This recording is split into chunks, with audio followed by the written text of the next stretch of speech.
Estas formas textuais complexas, difíceis e estranhas, para todos nós. Comentava há poucos dias com o Diogo que os homeóstatos foram para mim o conjunto de poemas concretos mais críptico, mais difícil de entrar, ou pelo menos no sentido em que sempre que eu a eles regressava entendia uma nova camada de significação, uma nova possibilidade expressiva. Além dessa componente reflexiva, de, se quisermos, metatextualidade, convidei também um conjunto de poetas a recriar criativamente a obra do José Alberto Marques, e responderam ao meu repto o Fernando Aguiar, o António Barros, um coletivo de Coimbra, enfim, um coletivo composto pelo Bruno Ministro, Nuno Neves e Sandra Dias, o próprio Luís Fajardo, que tinha escrito um artigo, que complementou esse artigo com uma releitura de um homeóstato, número 4, o Gabriel Rui Silva, que enviou-nos um texto também, e eu próprio, como tentei terminar a minha apresentação hoje, aventurei-me na possibilidade de programar um algoritmo homeostático baseado nestas premissas do José Alberto Marques. Portanto, este é o contexto da publicação. Depois isto, inclusive, foi publicado num dossiê de uma revista científica no Brasil, de Santa Catarina, a texto digital. E depois, mais recentemente, o José Alberto Marques telefonou-me expressando a vontade de publicar isto em livro, pedindo-me autorização, o que não deixa de ser caricato, ou pelo menos mostra essa humildade. O que eu lhe dizia repetidamente era: José Alberto Marques não tem que pedir autorização, isto foi feito para si, é seu. Era o mesmo que oferecer-vos um presente e vocês pedirem autorização para o utilizar. Mas enfim, demonstra também esta dimensão humana da pessoa que eu tenho o prazer de ter aqui ao meu lado. Agora, tornando talvez as coisas um pouco mais densas, e peço desculpa a quem não entender alguma terminologia que eu possa adotar, por conforto que admito, não é propriamente a melhor forma de estar no mundo, mas é assim que eu lido com estas coisas. Portanto, se não entenderem alguma coisa, por favor, interrompam-me, que eu tentarei decompor numa linguagem mais simples e eventualmente até mais certeira.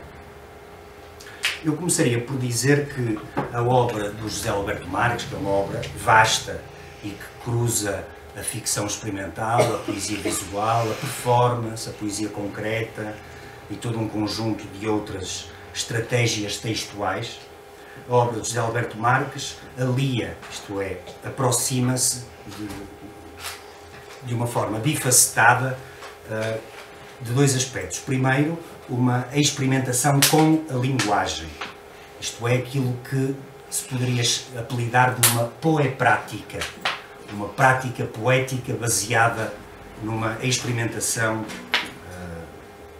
concreta com o texto. E ao mesmo tempo, portanto, a experimentação com a linguagem e ao mesmo tempo uma consciência social e política, que é um aspecto diferenciador de outras práticas experimentais que encontramos no experimentalismo português. E, portanto, faz esse cruzamento de uma poeprática para uma, poderíamos chamar, uma poelítica. Neste sentido, a sua obra propõe aquilo a que eu gosto de chamar, até de certo modo influenciado pelos títulos dos livros de José Alberto Marques, um conjunto de interrogações reflexivas acerca da materialidade da língua e da escrita, as quais, língua e escrita, vamos depois terminar as fotografias, por favor, as quais, língua e escrita, acabam por se tornar objeto de um conjunto de operações de fragmentação, de decomposição, desconstrução. E essa decomposição ou fragmentação pode ou não dar origem a uma constelação gráfica, utilizando o espaço em branco da página como uma matéria constitutiva e estrutural do próprio poema. É dizer, esta dimensão meta-poética, reflexiva, acerca dos processos de mediação sígnica, desenvolve-se em articulação com uma outra, que é uma reflexão acerca da possibilidade de transformação política e social em Portugal. Estes 10 homeóstatos que aqui são republicados a partir da homenagem que encontram no arquivo digital da Poex e que foram criados a partir de 1965 portanto agora há 54 anos, foram publicados maioritariamente na revista Operação, de 1967, o primeiro número da revista Operação, e antecipam, dentro, pelo menos do contexto português do experimentalismo, uma forma de experimentação com os limites do texto, os limites da página, os limites da própria poesia. Já no seu poema concreto Solidão, publicado em 1958, portanto, eventualmente o primeiro poema concreto português, verificava-se já uma atomização expressiva do material linguístico, semelhante a esta que encontramos aqui. No entanto, nos homeóstopos há uma maturação no que diz respeito à relação ideogramática entre os signos, assim como a questão do variacionalismo, isto é, da variação minimal repetitiva a partir de um tema, de um mote, que depois a própria Anna Haferli viria a tomar também na sua obra Anagramático e nas suas metaleituras, etc. São processos de rasura, de corte, de apagamento, processos de variação textual que, por isso mesmo, constituem uma atitude reflexiva em relação ao código. Este é um aspecto fundamental. É uma poesia que reflete acerca do seu próprio código. E não deixa de ser relevante que um dos muito raríssimos textos de cariz levemente teórico que o José Alberto Marques publicou, ele refere-se à poesia experimental como tendo uma componente teórica implícita. Este é um aspecto que para mim foi definidor da minha identificação dessa poe-prática, que é um termo que surge, como o próprio José Alberto Marques lembra, na exposição da Galeria de Belém, Poex 80, e que para mim foi definidor dessa mesclagem, hibridização entre uma prática teórica e reflexiva e uma prática poética, isto é, uma investigação criativa. Todo o experimentalismo como investigação criativa. Então, esta rarefação que encontramos, e já vamos começar a perceber melhor quando eu mostrar imagens disto, este apagamento de elementos que constituem o verso para dar origem a outros versos, são, de certo modo, e eu abordo aqui esta questão apenas a nível metafórico, são anagramáticos. No sentido em que, em vez de esconder, como o palimpsesto esconde, elas revelam uma outra dimensão interna ao próprio sistema da língua. Isto é, como que se num verso estivessem implicados todos os versos de poesia, de todas as poesias do mundo. Tudo pode ser dito num poema, já dizia o Ernesto Melicastro. Um anagrama, como saberão, tem a sua origem etimológica em ana, que significa voltar ou repetir, e grafein, que significa escrever. Portanto, é escrever outra vez. O anagrama, no fundo, é escrever de volta em círculos outra vez. O Diogo provavelmente falará aqui do espelho em José Alberto Marques, e se não, depois na conversa logo chegará esse tema. Essa ideia da escrita como espelho do próprio processo de escrita. E, portanto, é um jogo, tem uma ludicidade implicada. Neste caso, o rearranjo das letras para produzir outras palavras e outras expressões, utilizando ou não, neste caso não, a mesma quantidade de letras no original. Saussure, o pai da linguística moderna e da semiologia de tradição europeia, várias pessoas se calhar não saberão disso, antes de publicar o seu curso de Linguística Geral, e com o seu discípulo Jan Starobinski, estudou os anagramas presentes não só na poesia greco-latina da Antiguidade, mas também o entendimento da linguagem como tendo sempre outras linguagens em camadas subjacentes. Quase uma visão mística da linguagem que depois leva o William Burroughs a declarar "Language is a virus". Portanto, esta ideia de a construção de versos em cima de outras camadas de versos que o Saussure tentava identificar na poesia greco-latina da Antiguidade e que depois a Anna Haferli retomou também em alguns processos textuais do Barroco, obedecendo a regras pré-estabelecidas, a constrangimentos que por isso sintonizam ou sinalizam as experiências da Oulipo, o voar de literatura potencial, desta mesma altura, está em sintonia, portanto, com esse espaço conceitual, crítico, mas também prático e poético, em que José Alberto Marques vivia e viveu e influenciou outros a viver nos anos 60. E, portanto, a minha pergunta da altura, que é uma pergunta que ainda se exige colocar agora, é: porquê, a 50 anos de distância, merecerem estes homeóstatos a nossa renovada atenção e leitura? E acreditem, se me conhecem, não precisam de ouvir isto, mas quem não me conhece, não é por causa do número redondo 50. Foi meramente uma coincidência. Mas a descoberta da necessidade acutilante de nós revisitarmos aquilo que são processos de escrita que refletem sobre o próprio código da escrita.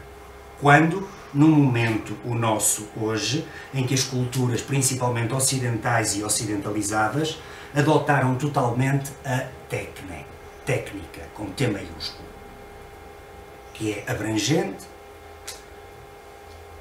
profundamente perturbadora também, e que criou um tipo de cultura, que nós ainda estamos a perceber como é que funciona, que acaba sendo um dispositivo de autolegitimação, isto é, de perpetuação dos seus próprios poderes, e expandindo-o depois em todos os domínios da existência humana.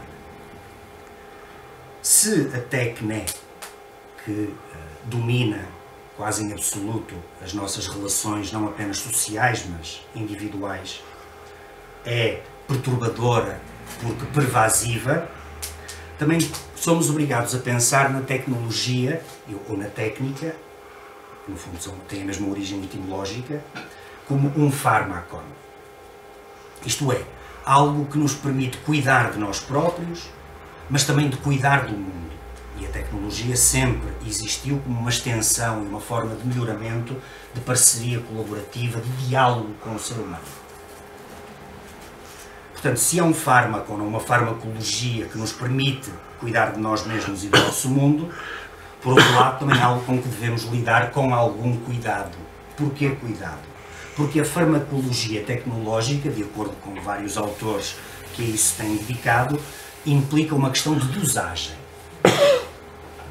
Sob um certo limite, sob um certo limiar, a tecnologia pode curar a ferida da vulnerabilidade humana.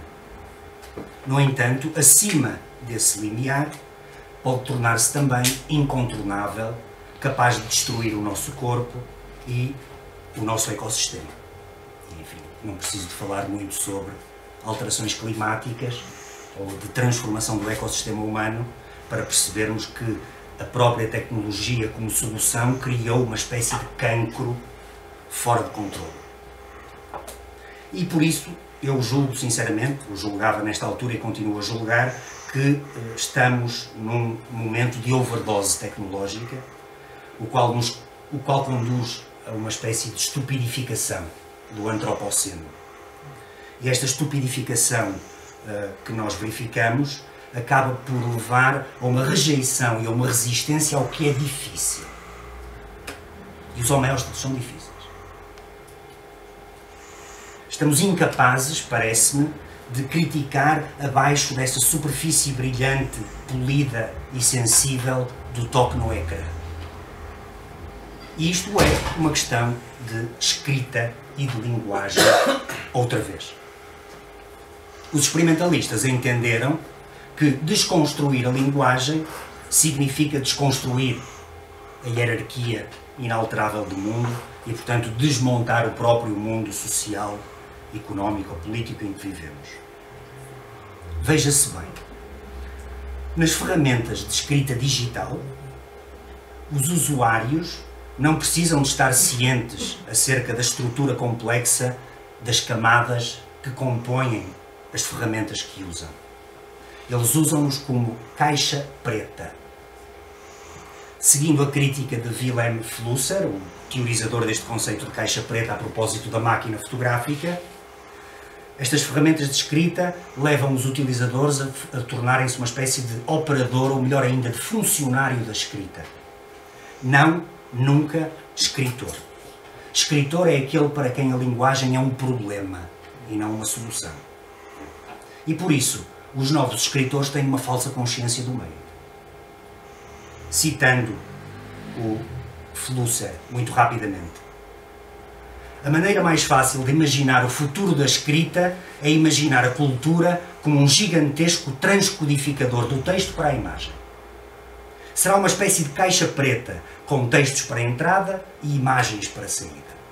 Todos os textos fluirão para essa caixa e serão exibidos novamente como se fossem imagens.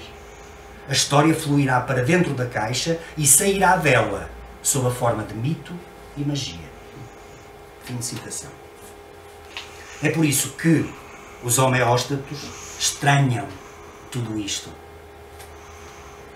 Manuel Portela, no texto publicado neste livro, intitulado Sentir o Sentido, a experiência do código nos homeóstatos de José Alberto Marques, escreveu. Isto porque é o que me interessa desta escavação. O texto como dificuldade que nos obriga a uma escavação. Cito: escrever homeostaticamente é tentar chegar à fonte, impossível de tocar, da própria linguagem. É tentar chegar a esse momento articulatório em que o traço fonografémico institui o sistema de diferenças que, a partir de um conjunto limitado de elementos, origina a profusão de formas e de línguas.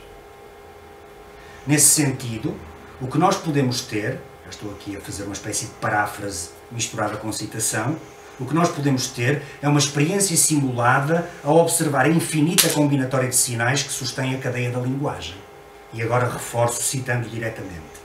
Escrever é entregar-me à força gerativa e incontrolável do código, submetendo a singularidade da experiência subjetiva aos seus mecanismos autopoéticos e probabilísticos. Portanto, esta ideia de chegar à fonte, de entender um algoritmo da própria linguagem, do mecanismo de funcionamento da própria linguagem, do sistema código da língua fala. Esta homenagem começa com uma carta da personagem de um poema ao seu autor, que o José Alberto Marques escreveu para esta homenagem e de que eu destaco apenas alguns aspectos que, mais uma vez, nos ajudam a problematizar os homeóstatos enquanto procura, busca, identificação, problema, questionamento, dificuldade. Então a epifania de uma das personagens que vocês vão reler quando pegarmos nos homeóstatos aparece aqui da seguinte forma. Cito: o meu nome é Célia e fiz parte de um poema experimental, um homeóstato. Isso, era esse o nome. Senti-me mal naquele corpo estranho. Diz-me a consciência que sou um pseudónimo, não passo de um acaso. Sei lá se alguma vez existi, o que fui, o que fiz, onde nasci. Gostava de me procurar bem, ter notícia de mim, saber onde nasci, com que idade fui parar à folha de papel, qual a cor dos meus olhos, a da pele, que, qual o cabelo, liso, às ondas, enrolado, esguio. Isso não poderei saber, mesmo lendo-me por entre as palavras onde me puseram, o local onde me colocaram, quais as palavras vizinhas, o sentido que o autor queria de mim, os dedos que me escreveram. Não sei se tenho a idade do poema, ou se tenho outra, se fosse alguém de carne e osso, não sei verdadeiramente. Eu não sei verdadeiramente se existi. Certamente teria mais anos, que idade, vamos lá sabê-lo, ainda existirei? E se existir, qual será o meu verdadeiro nome? Mais à frente. Os poetas, afinal, enlouquecem com o sentido de ver o mundo por experiências várias das suas escritas. Só nós, infelizes palavras que somos viajantes das suas loucuras. Quem diria? Afinal, fui eu, autor que um dia amou a Célia. Essa palavra azul. Leia-se, portanto, um breve excerto do texto de Ernesto Meli Castro acerca dos homeóstatos que daqui a pouco veremos juntos. Os biológicos de conservação de um ambiente interno constante. José Alberto Marques deu o insólito título de Homeóstatos a uma belíssima série de 10 poemas visuais létricos publicados em Operação 1. Neles, uma linha inicial, um verso, se decompõe através de disseminações no espaço da página, até que, na última linha, os signos se organizam, reconstituindo o ambiente interno do organismo vivo que é o poema. Esta ideia reter de organismo vivo e que é retomada pelo Bruno Ministro também no seu texto, em sintonia com o Ernesto Meli Castro. O Bruno Ministro fala de um organismo vivo, habitado por letras, que se combinam e recombinam para construir um sistema complexo de sentido. Vamos então tentar entender esses corpos estranhos.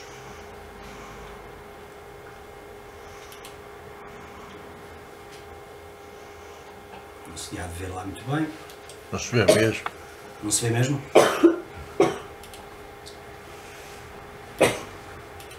Comprei o livro, assim já vê. Eu já vi. Vejam este Homeóstato 1, com 19 iterações, não dá para ver todas, mas conseguem perceber assim, e que parte de um verso inicial, sem luz. A noite acontece, ventre escuro, sombra, neve, alguém, o teu grito. E a partir daqui reparem que pelo apagamento sucessivo das linhas, neste caso em vertical, vamos reconstruindo textos dentro deste texto, a partir de um léxico para já comum, mas que por vezes é variável. Em a noite tece vento, som, eu grito. E lua entre som e em teu grito. Luz, noite, ventre, sombra, rito. Mas na sombra, neve, alguém, eu.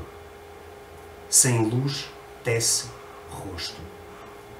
Célia, a noite cai. Vem comigo. Só vem, eu grito, tu, meu amor. Então, a ver esta parte final, desculpa.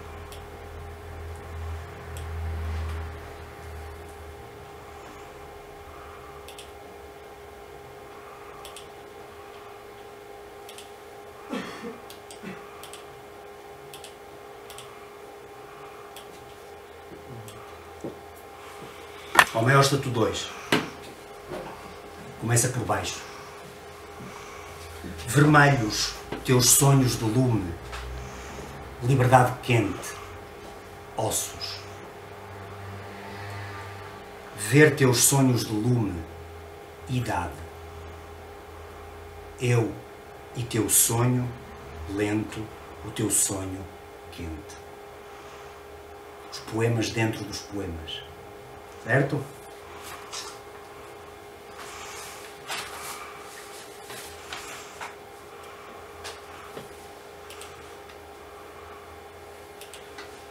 Homeóstato 3. Só para verem alguns processos diferentes implicados aqui.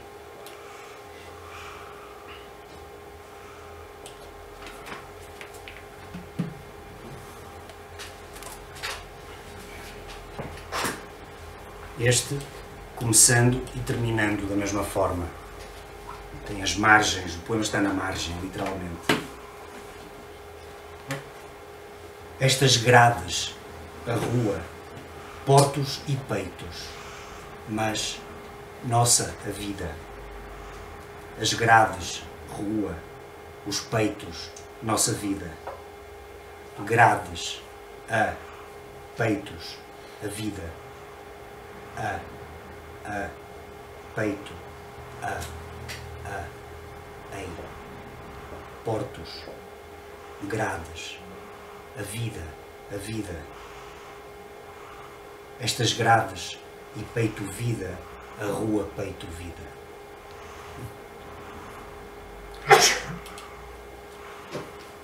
Homeóstato 5, 6, 7, 8, 9 e depois não 10, mas há o último, publicado em 93, já com um conjunto de processos e destilhaçamento do implícito na linguagem um pouco diferente.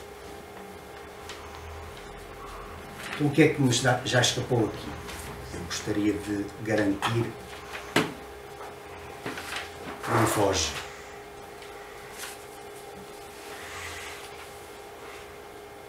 O homeóstato, portanto, acaba sendo, metaforicamente, um dispositivo de identificação de entropia na biologia, mas que aqui adaptado a um dado texto, que é entendido também ele próprio como sistema, que engendra as possibilidades e as condições de legibilidade do próprio texto.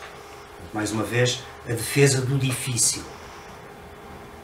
E aqui, entropia obriga de nós a um entendimento da teoria cibernética ou da teoria da informação, que o José Alberto Marques certamente era conhecedor na altura, até porque o Abraham Moles, nos anos 60 também, publicou um livro que depois a Salete Tavares, Ana Hafrod e o Meli Castro, etc., divulgaram. Na verdade, foram os poetas concretos, os grandes divulgadores em Portugal da semiótica, da teoria da informação, etc. Não deixa de ser curioso também, um dado curioso. E o Abraham Moles tinha publicado na altura um livro que foi muito que influenciou muito a Salete Tavares, que é Informação Semântica e Informação Estética, ou Teoria da Informação e Percepção Estética. Então isto deriva da ideia de que uma informação deve ser interpretada como quantidade de novidade, que é o diferente de comunicação. Então nós podemos medir a quantidade de informação de uma mensagem. E ao nível da língua, o que é exigido é um conjunto reduzido de informação, de novidade, para garantirmos uma entropia e, portanto, uma interpretação. Uma mensagem que tem 100% de informação é elegível, é ruído. Então há sempre a necessidade de articular a informação, a novidade, com elementos do código, do repertório que nós reconhecemos, que nós entendemos e que nos levam a interpretar adequadamente a mensagem. No entanto, no caso da linguagem poética, o objetivo não é ter pouca informação estética e muita informação semântica. Pelo contrário, é introduzir o máximo de entropia, o máximo de ruído, para obrigar o leitor a interpretar o código reflexivamente. Então, nesse sentido, podemos dizer que estes poemas, ao buscarem um equilíbrio textual, ao tentarem procurar um campo de leitura passível de gerar uma grande quantidade de informação estética, buscam essa auto-organização, independência, e fazem-no encontrando uma espécie de temperatura poética, não a temperatura homeostásica do corpo, mas a temperatura textual, dentro de uma lógica de abertura e de indeterminação.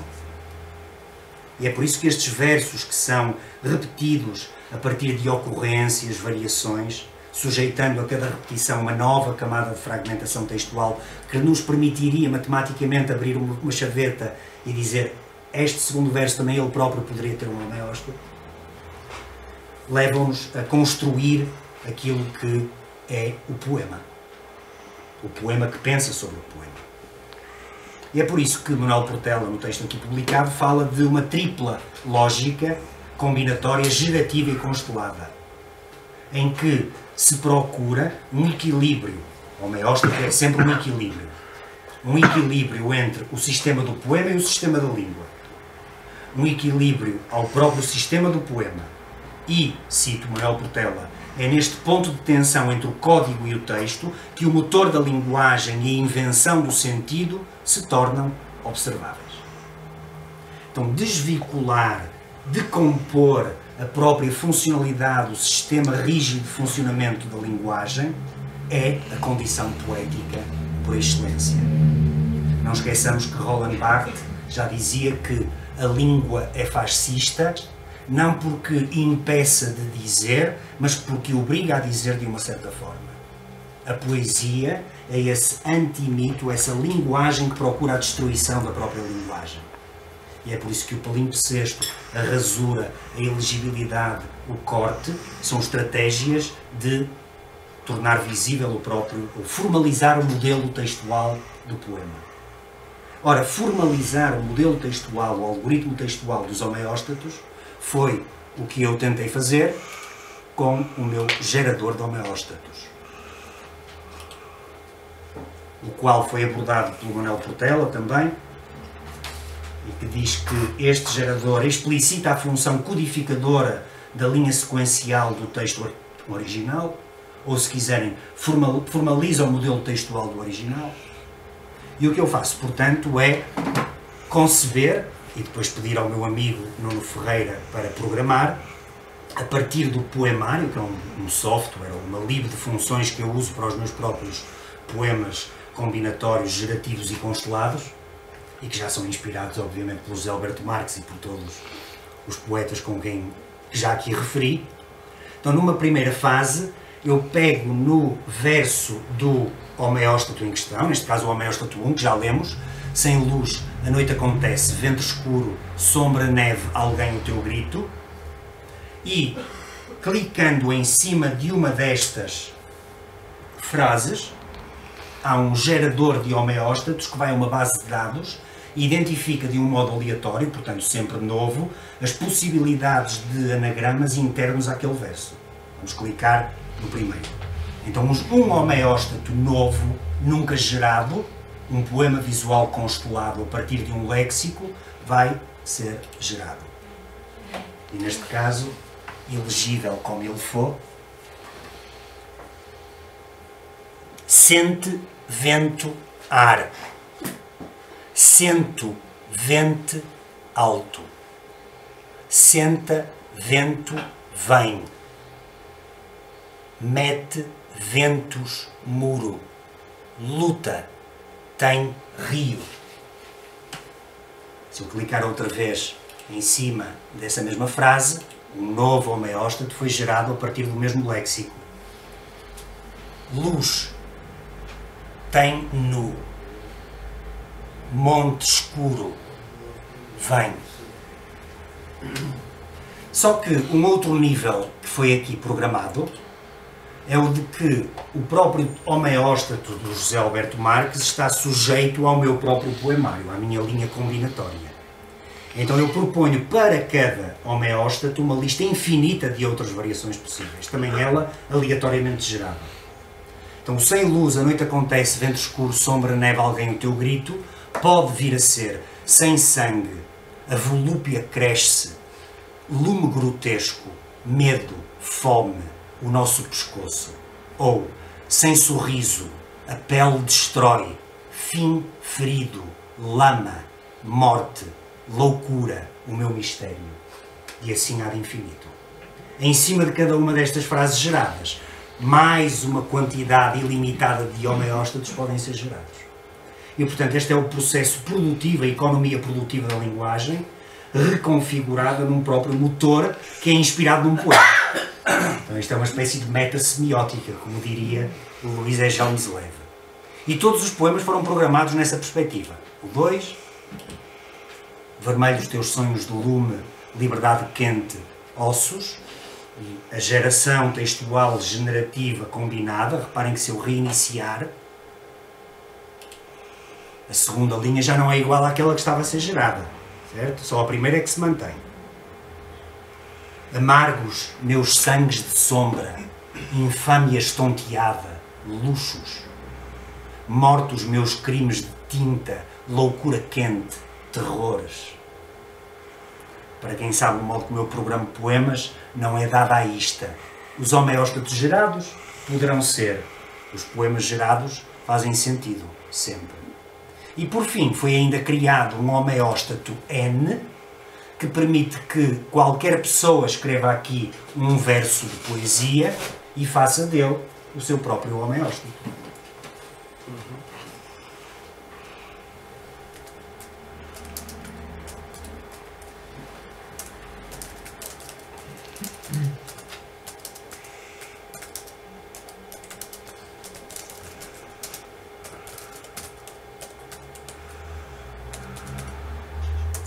Então este não poema, mas frase final da minha intervenção: bem-vindo ao Porto e bem-haja por tudo o que nos inspirou, pode ele próprio tornar-se um homeóstato.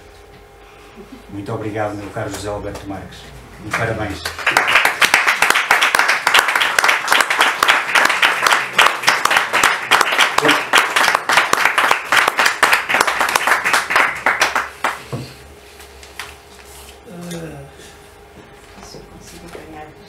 Ainda vamos ter uma pequena intervenção. Eu vou tentar dizer algumas palavras, que era exatamente isso que gostaria de o fazer. Carlos consegue. Eu trago, portanto, comigo o tal, digamos, objeto do livro que eu acabei por ir realizando por intermédio de busca dentro de tudo o que eu tinha no computador. E o que é certo é de uma coisa, é que isto acontece. Mas acontece o seguinte: eu não sou propriamente digamos, um literato tão exigente, tão sabedor, tão arranjador de processos e inclusivamente processos sempre novos. Eu gostei imenso de todo o processo que foi aqui dito por intermédio do Dr. Rui Torres. E não há dúvida nenhuma que eu espero que ele se torne, que ele se torne, é como quem diz, que ele continue, porque já deu notícia de que também faz poemas e que evidentemente possa ele fazer um jogo, porque a poesia no fundo também se trata da beleza da cabeça, do sentido, do sentido inclusivamente da dor do cotovelo, a dor do joelho, inclusivamente o prazer do sexo, o não prazer, portanto todo um mundo se pode ir fechando em abertura. Portanto, e os poetas que queiram um dia ainda, digo mais, os poetas que desejam ser poetas firmemente, são, portanto, alguém muito capazes de tentar reler, portanto, a poesia que este livro, Homeóstatos, no fundo, acaba por ser a sua, digamos, a sua experiência pessoal e, ao mesmo tempo, ser ele, portanto, este objeto, digamos, um pouco negro e branco, a possibilidade de se criarem poetas também, eles se chegarem ao, não digo à sabedoria ímpar, como é lógico, do Dr. Rui Torres, mas sim tentar fazer com que eles consigam tirar também algum proveito deste livro que aqui existe. Portanto, sob esse aspecto, isto não passa também, digamos assim, a existência, a sua existência, não só para tentar explicar ou explicitar, portanto, tudo aquilo que Rui Torres acabou de dizer e tudo aquilo que, ao fim e ao cabo, estava todo ele congelado em folhas de papel e certamente não absorvido pelas pessoas, não absorvido exatamente, inclusivamente para aqueles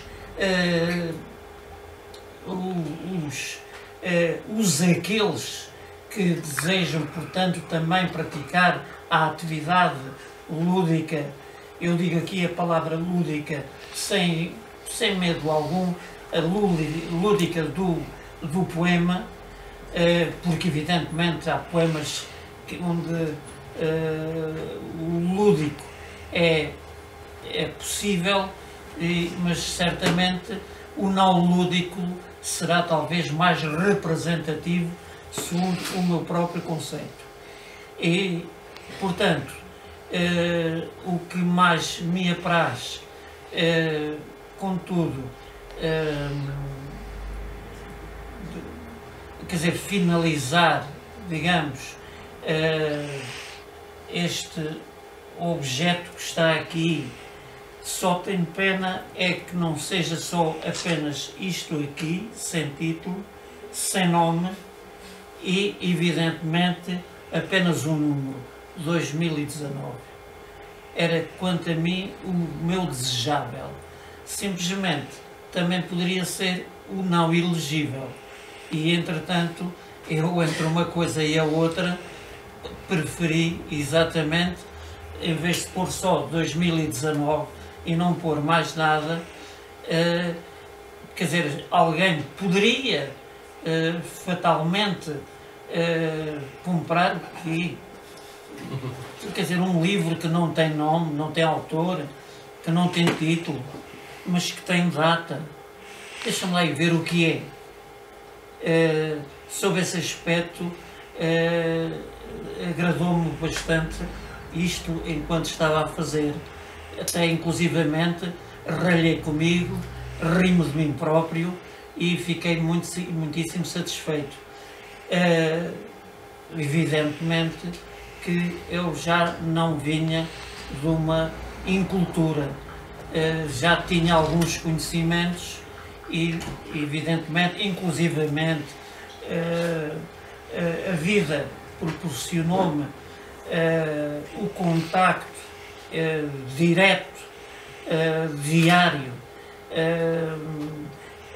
sei lá, viagens momento a momento, tidas com uma das personagens aqui já falada, ou seja, um dos poetas aqui já falado, que se chama M. de Melo e Castro, que evidentemente eu acabei por não recusar e continuar a fazer textos que evidentemente poderão e poderiam eventualmente, para lá destes homeóstases que eu apenas que eu consegui quer dizer, equilibrar no sistema de poema em geral, e que fatalmente, quer dizer, poderia também ser o objeto de alguém que, uma vez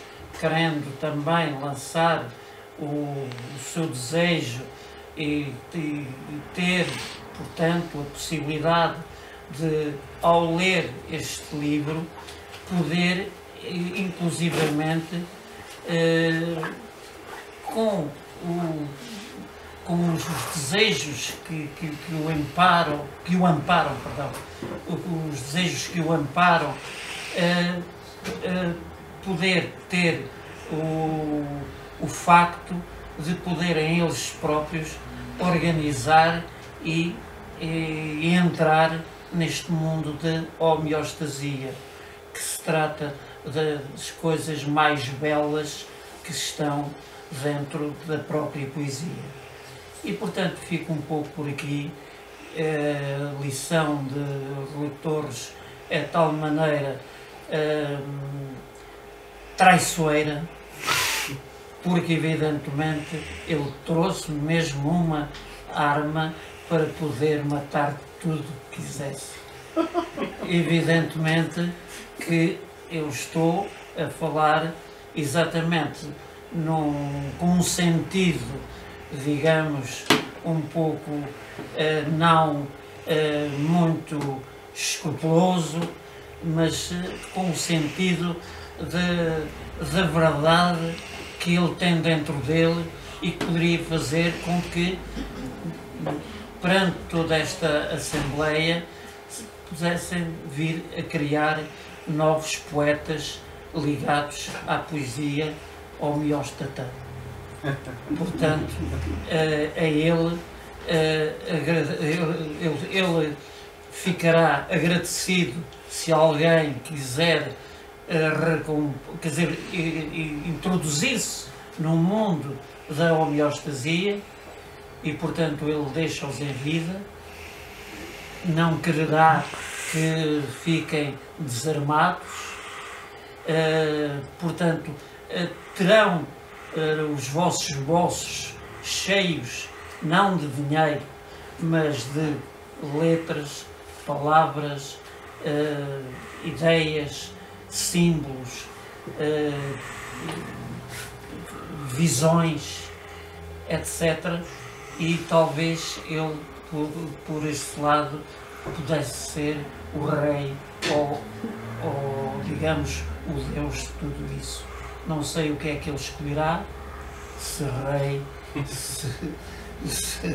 se Deus, mas o que é certo é de uma coisa: não há nada aqui como vivos que se possam opor a Sua Excelência, o doutor, o Sr. Doutor Rui Torres. Meu amigo, sabe o que é que eu faço? Escolho o adeus. E dou a palavra também ao Diogo. Quer dizer umas palavrinhas também, pode ser? O Diogo Marques, ele quer falar um bocadinho sobre este livro. Pode vir aqui para substituir-me? Deixa ficar aqui também. Pode ser? Quer dizer, evidente. Fica também, Rui, puxa uma cadeira. Pois, era o que eu não quis agora dizer isso, mas o senhor já começou bem, porque ele devia estar aqui, não era? Exatamente. Exatamente. Não, vá lá, fica aqui pertinho. É. Oi, desculpa. Precisas de rádio. Então, com licença. Precisas de rádio. Saltaram. Não é tudo só. Só precisas de rádio. Depois também eu cometi aqui uma traição ao Rui. Obrigado, Rui. Tira aí o copinho. Tira, não está a fazer nada, é isso. Porque disse ao Rui há uns dias que ia falar de espelhos e realmente não vou. Até porque está subentendido em cada entrelinha do que irei ler esta imagem do espelho, assim eu espero. E está logo nesta caixa negra, como o Rui dizia, onde eu, por não ter a eloquência do Rui, portanto, aprisionei uma série de palavras aqui para que elas não me fujam, e espero, portanto, que consiga dominá-las de algum modo, para poder de alguma maneira refletir aquilo que foi a minha releitura da obra do José Alberto Marques e sobretudo dos homeóstatos. E portanto, eu, não querendo falar de espelhos, comecei a pensar há umas semanas que nas minhas leituras e releituras do experimentalismo português, eu sinto que cheguei quase sempre demasiado tarde a José Alberto Marques.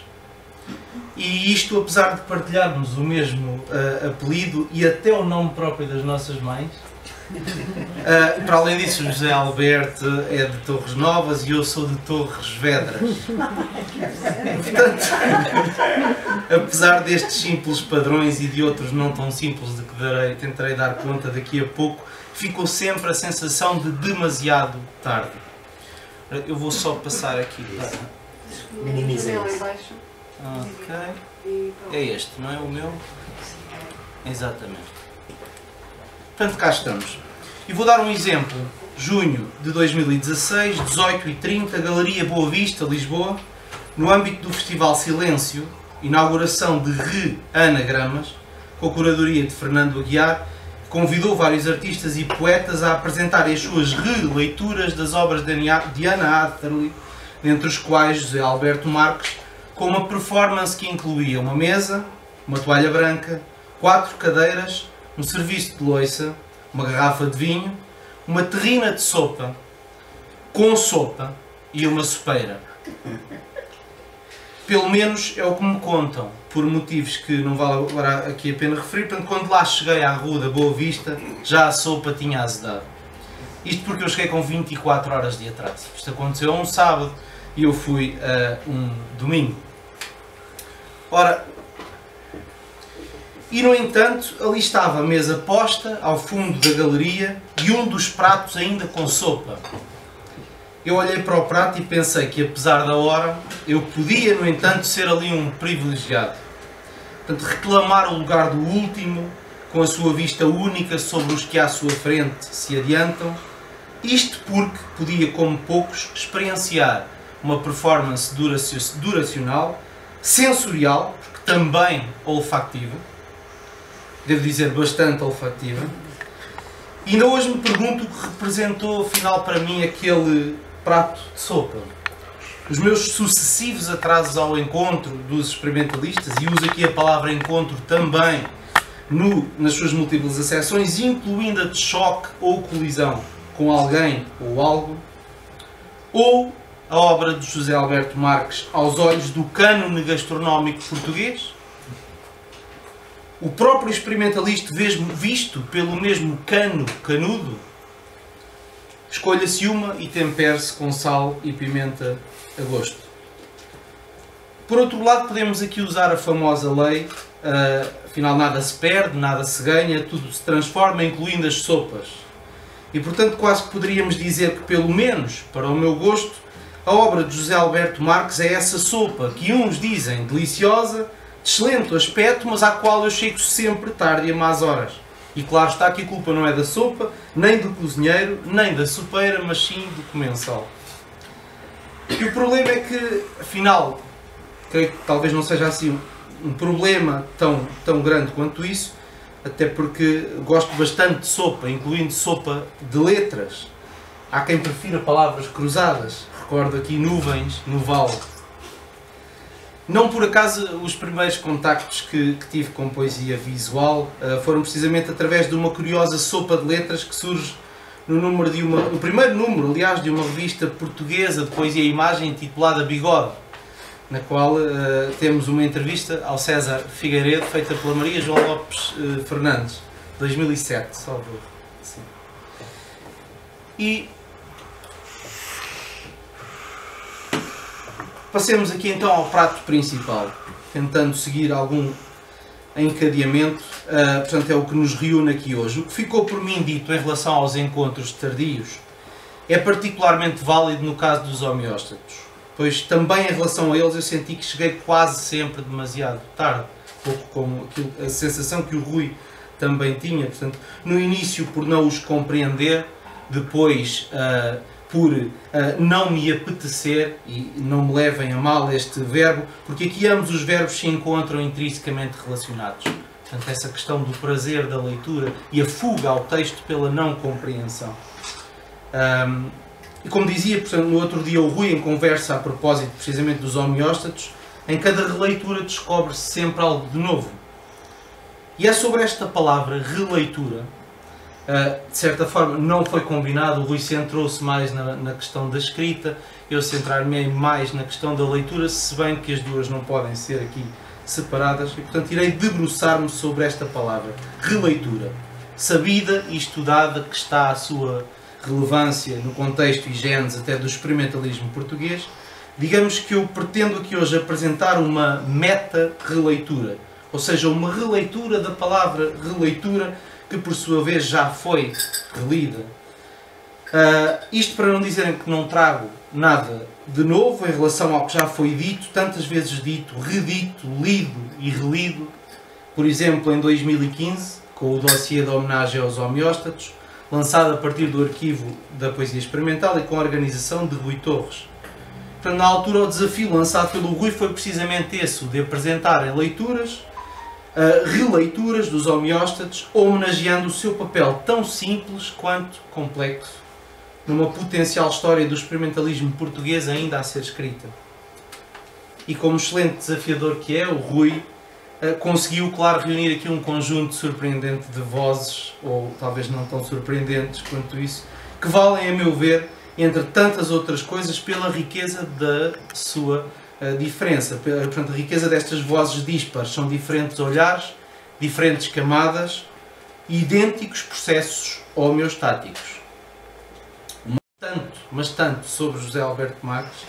Por exemplo, é ao Bruno que eu devo o primeiro contacto com Nuvens no Vale, artefacto que em 2018 o Bruno trabalhou, inclusive num artigo sobre a ficção experimental de José Alberto Marques, está publicado e em regime de acesso livre.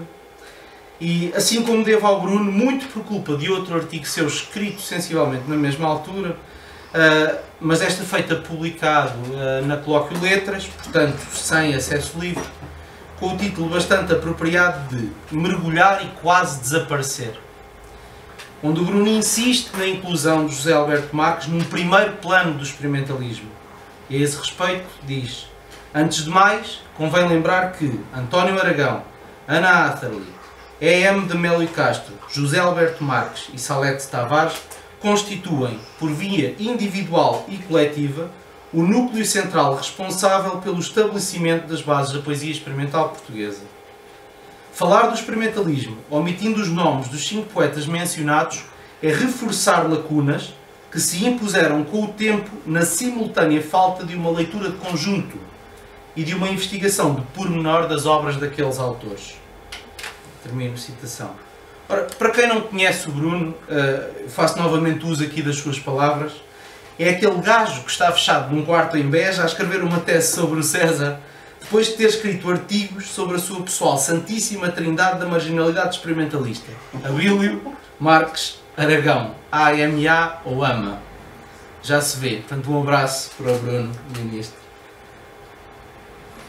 Releituras como estas, de Fernando Aguiar, também elas capazes de emular a natureza complexa dos homeóstatos, na rasura, no apagamento, na rarefação, mas paradoxalmente criando aqui novas camadas de sentido. Portanto, a famosa lei, novamente, humus, espiral.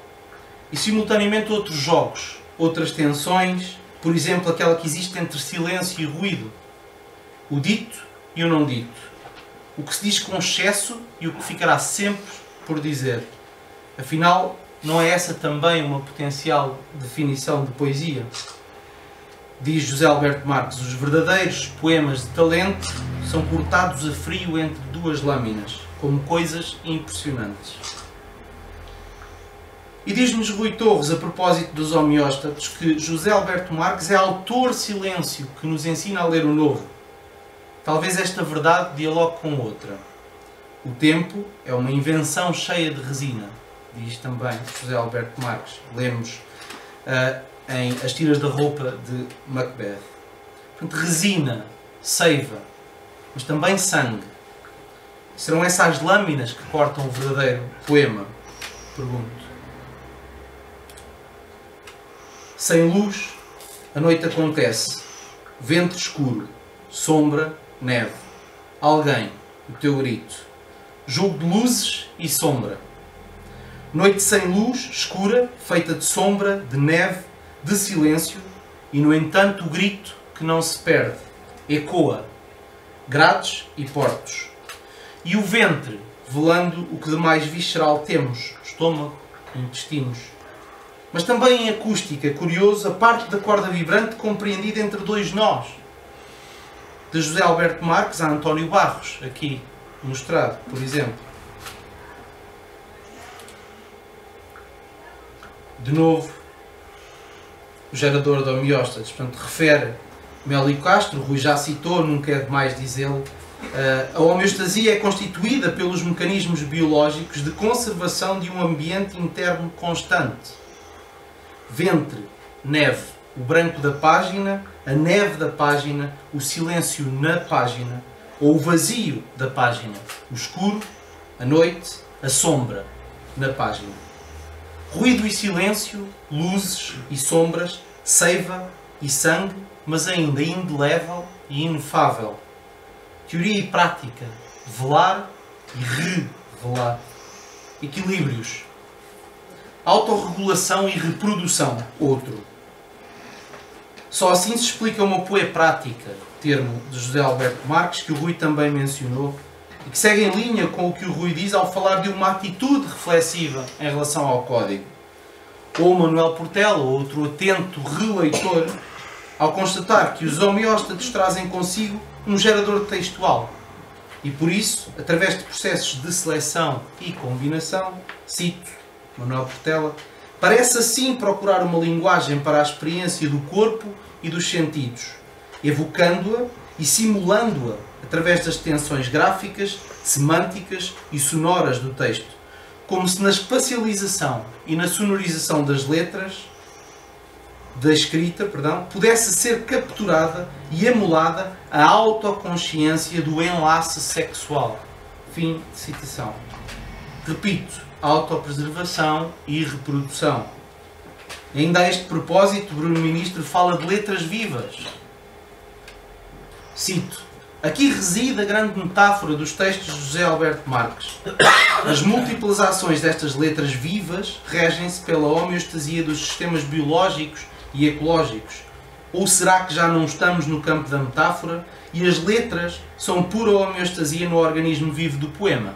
Uma pergunta que o Bruno deixa em aberto, como todas as boas perguntas.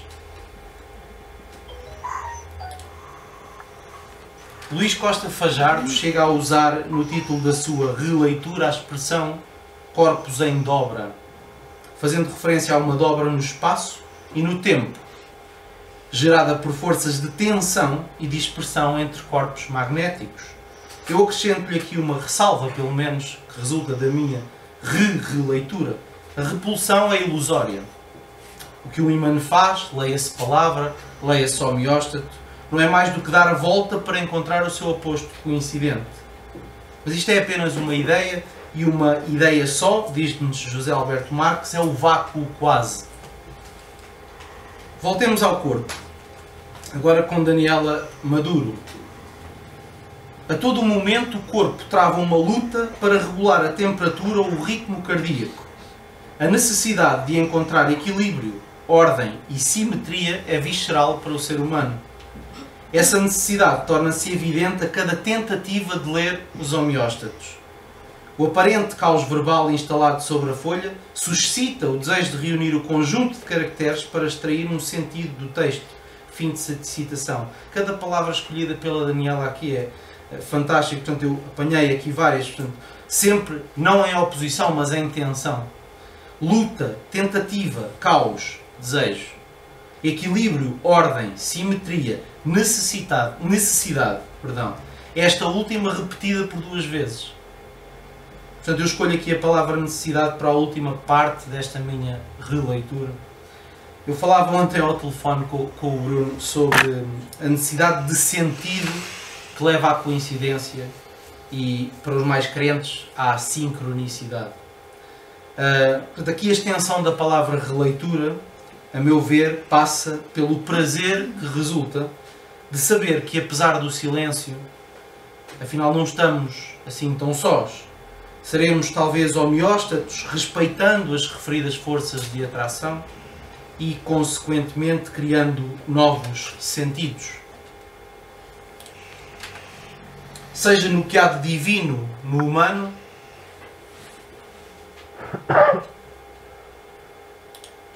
e de humano no divino.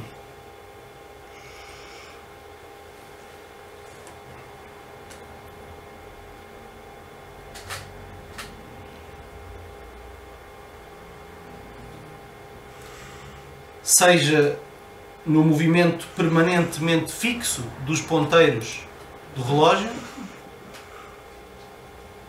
ou no movimento permanentemente móvel.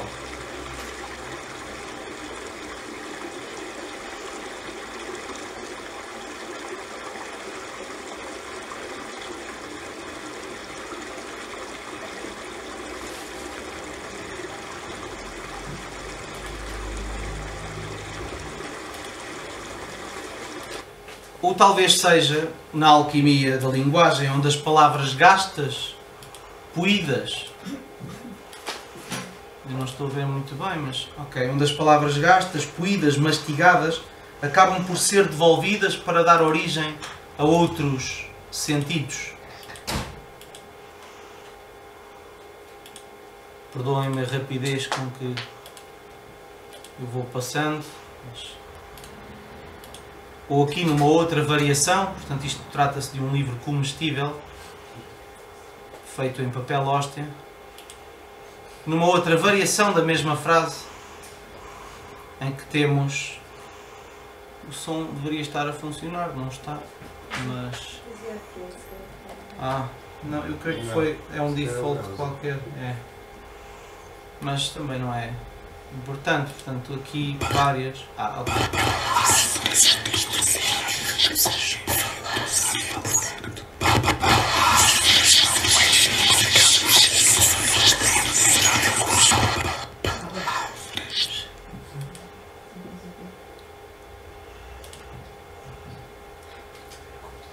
Esta é também a minha ideia de releitura, tão direta quanto indireta, tão consciente quanto inconsciente, e sempre em tensão, dialética, como dizia Anna Atherley. Ou talvez o melhor termo, não sei bem, seja fricção. É uma fórmula equacionada por Bruno Ministro, Sandra Guerreiro Dias e Nuno Miguel Neves, com colaboração indireta e inconsciente, ao que sei, de Tomomi Adachi e o seu Cosmic Poem from Outer Space, com o qual termino, parafraseando aqui os seus autores releitores. Talvez a melhor releitura de Homeóstatos de José Alberto Marques passasse por isolar os seus versos base, inseri-los na corrente sanguínea por via intravenosa e observar de que forma as palavras vão mutando com o passar do tempo.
Obrigado.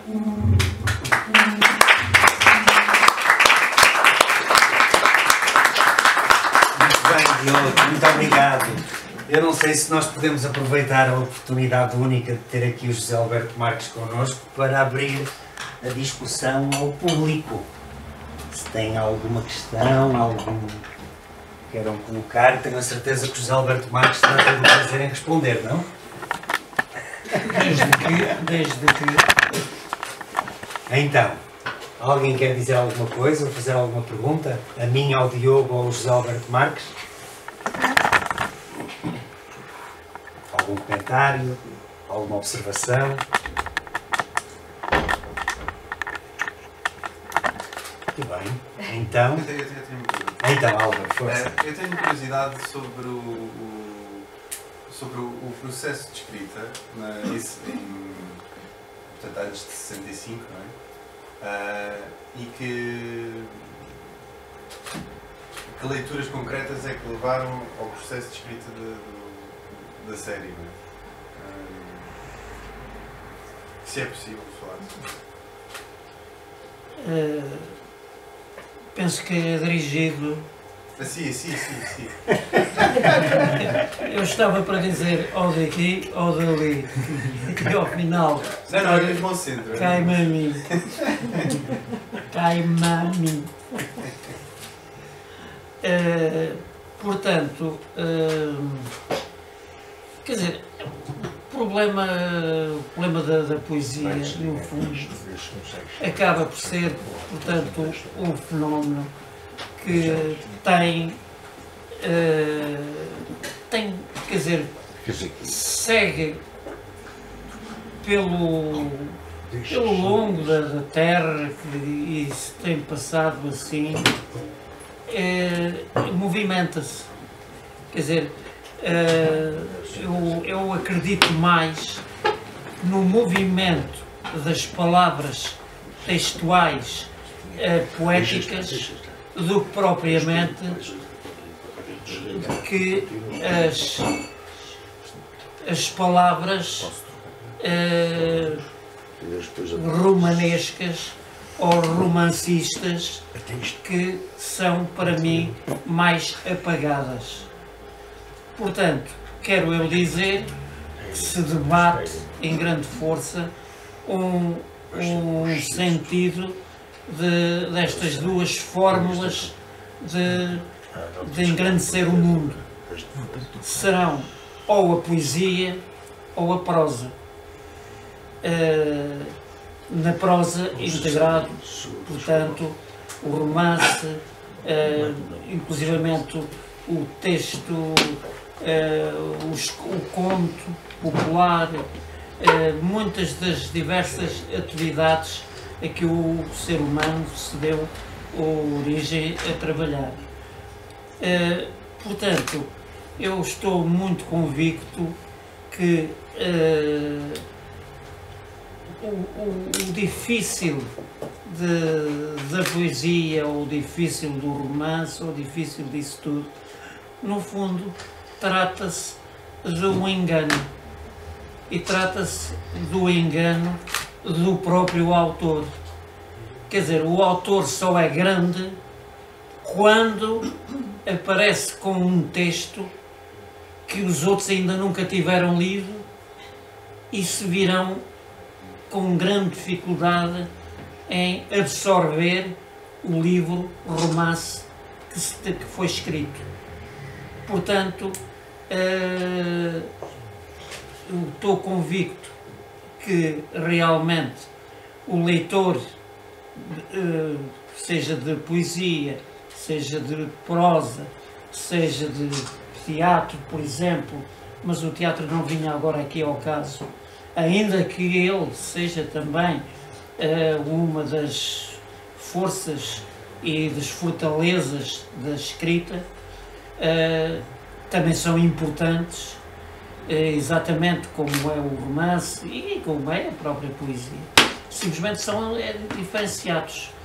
E o que eu acho é que realmente o ser humano ele próprio é praticamente quer dizer, também sendo o ser, sendo o homem, sendo a mulher, a criança, o que acontece é uma coisa,